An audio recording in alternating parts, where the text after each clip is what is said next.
Cuba, it's me! Welcome to episode 123 of the W.I.L.L.I.W show, which stands for Wrestling is Life. Life is Wrestling. Now, people, I want to talk about, I'm going to continue my series here. This is part 9 of the PWA anniversary series. That means today is Thursday, and in 2 days, the 12-year anniversary show will be taking place. So on today's show, I wanted to talk about back in 2013. 2013 was a huge year for PWA. Just some things that really shook up the company, some big changes were made, some huge debuts were made. So let's get into this. Now, if you have watched my previous series episodes in this PWA anniversary thing, you know that I always talk about the results from the anniversary show. And you would think, okay, this is the 8-year anniversary show, but no, I'm not going to do that, because for just this year only, I just feel there was 2 shows that were just a little bit more important than the anniversary show. Plus the anniversary show, the dates, they didn't line up the way they're normally around the 20th, 21st, 22nd, around that time frame, late July. And there wasn't really any shows that fell on, but these shows were more important, and I'll explain why. So on May 25th, 2013, in Kitchener, Ontario, we had a show, and Eddie Osborne would wrestle his farewell match in Ontario as he was tucking his tail between the legs, in a good way, I don't mean in a bad way, and he was going to go back home to Campbell River, British Columbia. So we had this show, and in Kitchener on May. And the first match was Sean Riker competing against Chris Garvin in the opening contest. And Chris Garvin unfortunately lost to Sean Riker on this night. The second match was Turkin Salik versus Lance Malibu. And due to a distraction by Juan Ortiz, Lance Malibu was the one that got the pinfall in this contest. The third contest was a 5 versus 5 match. We had Jimmy King, Reggie Marley, Ruffy Silverstein, Derek Platinum, and Paul Wright. And they were against the team of Chief Ade, Sarge, Scourge, Ruin, and Mr. Atlantis. And the team, I think they called, one was like Team Ontario or something, or Team PWA or something like that. But anyway, the team consisting of Jimmy King, Reggie Marley, Ruffy Silverstein, Derek Platinum, and Paul Wright, they picked up the victory in this match when Ruffy Silverstein made Chief Ade tap out. And then the next match was for the Pure Violence Championship. Hardcore Hick, who was the current Pure Violence Championship, would wrestle against Buck Gunderson, and the Hick was able to retain his title and remain the Pure Violence Championship. Now this match was a big deal, the next match. Well, they both were, the Violence one and this one. So Eddie Osborne, especially to me it was a big deal. Eddie Osborne said, he made the announcement that he was going to continue PWA in Ontario, but he was going to move back to BC, to be with his family and everything like that. And I mean, everyone loves it out there. It's paradise out there. And so he said he was wrestling his final match. Now I noticed that he didn't have an opponent. And I hadn't wrestled in probably about 21 months at this point.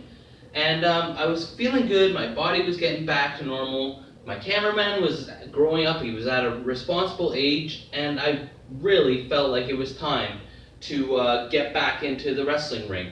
So I messaged Eddie Osborne and I said, hey, I don't know who you have planned for your Farewell Ontario match, but your first match in Ontario was against me. We wrestled each other numerous, almost hundreds of times.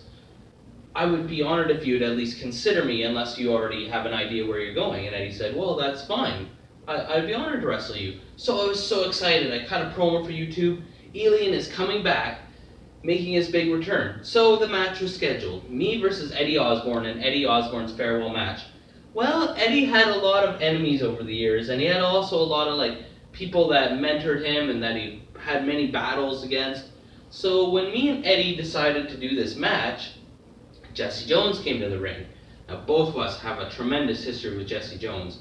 Jesse Jones says he feels he deserves to be in Eddie Osborne's Farewell Ontario match, which rightfully so, he did. He was added to the match. Super Kamikaze was now announced as the referee. Well, he decided to come out and say, excuse me, that he felt, hey, if Jesse Jones was going to be in the match too, then why couldn't Super Kamikaze? So he was added to the match. Then Gaza Coleman came out, and he says, with all his history with Eddie Osborne and myself and everything else like that, why should he not be in the match? And he cut a really realistic promo talking about the days when we started back in 2000, 2001, which really hit close to my heart. It was very truthful. He said some good things and some bad things, but it was all honest. It was all facts. And so he added himself and Juan Ortiz in a match. So it was a six-way match. Okay, it ended up everyone was attacking Eddie, and something happened where that Turkin Selleck guy came out and he distracted Juan Ortiz, and Eddie in his final match in Ontario was able to get the roll-up victory on Juan Ortiz. So everybody got out of the ring, we shook hands with him, paid our respects, and then, okay, that was it. So then the next match, we had an intergender match. We had Beautiful Bia versus Rip Impact, and Rip Impact picked up the win on Beautiful Bia. Then, the main event for the Pure Wrestling Championship, a feud that had been going on for quite some time now, Joey Allen retained his Pure Wrestling Championship over Eazy-E Eric Kearney, and there was some shenanigans pulled and whatnot. And then at the end of the match, Eddie Osborne came out, raised both of their hands and said that these guys were the future of wrestling. And then some of the locker room came out and shook his hand, and the crowd chanted, "Thank you, Eddie," and whatnot. So that was it, the end of an era, so to speak. Eddie Osborne, he got on that plane, he went back to British Columbia. So then, he did what he said he was going to do. He continued PWA in Ontario, which this is 2013, now we're in 2017, so he's definitely stuck by his word. PWA Ontario is doing great for itself. So then he got an idea, why not? If he owns PWA, why not do PWA BC? So this is it. It's been like 3.5 years now, I guess.